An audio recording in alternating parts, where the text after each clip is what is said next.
The man wants to hang himself, but then he turns back to find the show so captivating, so he steals his heart. Might as well finish this episode before he dies. He calmly sits back down on the chair. Watching TV quietly won't be easy. The annoying doorbell suddenly rings again. Here it comes.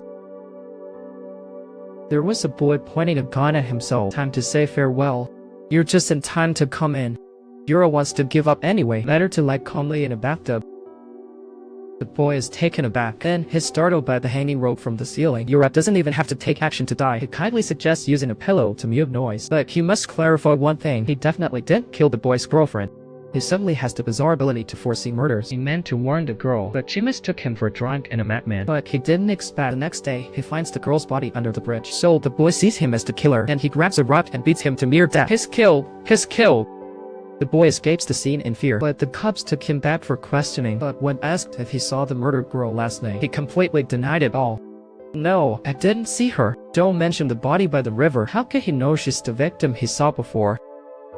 Officer Ava had to let him sign and leave quickly. He was either hurt or wrongfully accused. Unexpectedly, he returned home to learn his wife loved someone else. He just wanted to end it all. But the boy was startled by what he did next. He rolled his eyes. Then he collapsed stiffly onto the ground. Was he fainted? Something fatal was bound to happen in that small town. And this time, he saw himself holding a sickle. Then he stabbed the sickle into the person's chest. When he opened his eyes again, he found himself tied to a chair by the boy and his friend. He wanted to see if there would really be another body. The boy thought he was just faking, but the friend advised not to miss any possible truth. Little did they know that the case they encountered was actually related to Yura's classmate, Sergei. He was meant to be on a TV show. Then he saw fishermen swaggered into the studio. He was taken aback by the fisherman's words. I was fishing by the canal. Hold on. I was fishing by the canal.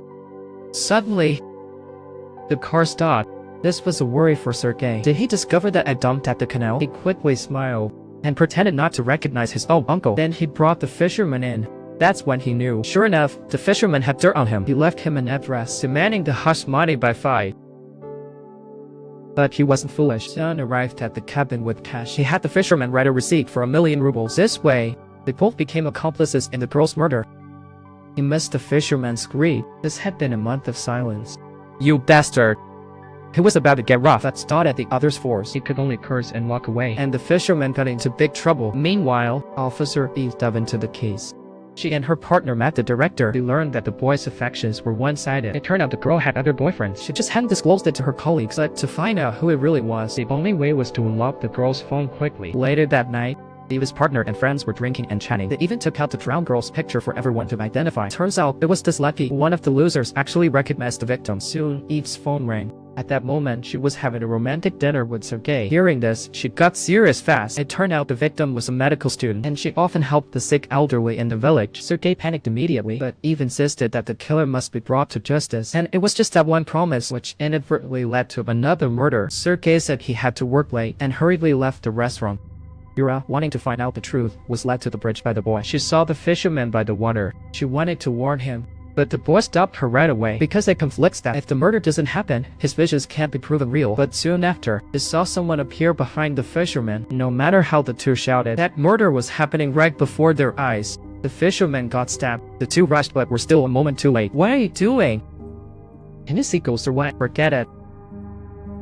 They left the scene at once. He had seen 2 corpses in just one day. He blamed all his bad luck on the confused boy, not knowing the real killer was his old classmate Sergei, who covered up the truth. He threw away all his coat and gloves. It took a long time to calm his uncontrollable anxiety. Meanwhile, Yura was in shock. He didn't want ties with the boy anymore, but the boy thought it was really cool. People with such abilities should save the world. He didn't want to waste more breath. And feeling lost, he got on the bus alone. He set aside his thoughts of suicide. After returning home, he pulled down the news with force. He wanted to find food, but the food left in the fridge had already gone moldy. Unexpectedly, the doorbell rang suddenly, and he saw a boy at the door with a roast chicken. He didn't want to use his hot power to help, but then he saw the other person draw a weapon. Is that okay? But early the next day, as Officer Ava was briefing the sheriff on the case, she saw her partner enter in a mystery. They had looked at the surveillance footage. That's how they discovered the suspect had met the girl that night. Clearly, Yura lied on her own. They came with police to arrest. They were suddenly awoken by the urgent doorbell. He glanced through the peephole. He happened to see Ava taking out her hand, but before they could open the door, he began to blink uncontrollably again. He instantly fell into a bizarre state of foreseen murder, but this time he unlocked the door. This time the killer was a woman. She took a pair of scissors out of her bag, and she rushed into the bathroom. She saw a girl taken aback in the top. Oh my god, help! Tanya. My daughter!